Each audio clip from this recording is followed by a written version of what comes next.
Hello বন্ধুরা, সবাই কেমন আছেন? আশা করছি সবাই খুব ভালো আছেন আর আমিও ভালো আছি।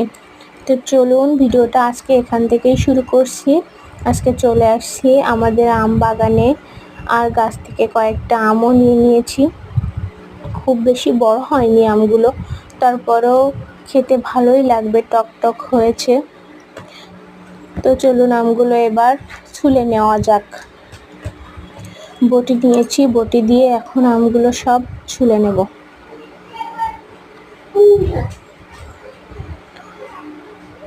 ফালি করে মাঝখানে যে বীজটা আছে বীজটা ফেলে দিতে হবে।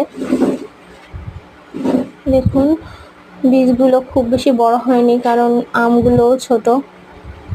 এভাবে করে ফালি করে বীজগুলো সব ফেলে দিতে হবে।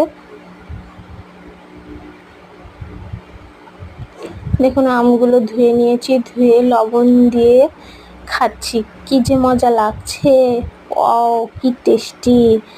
আমি শিওর যে দেখবে ভিডিওটা তার জিভে অবশ্যই জল চলে আসবে। গরমের দিনে রোদের ভিতরে আম গাছের তলায় বসে কাঁচা আম খাচ্ছি,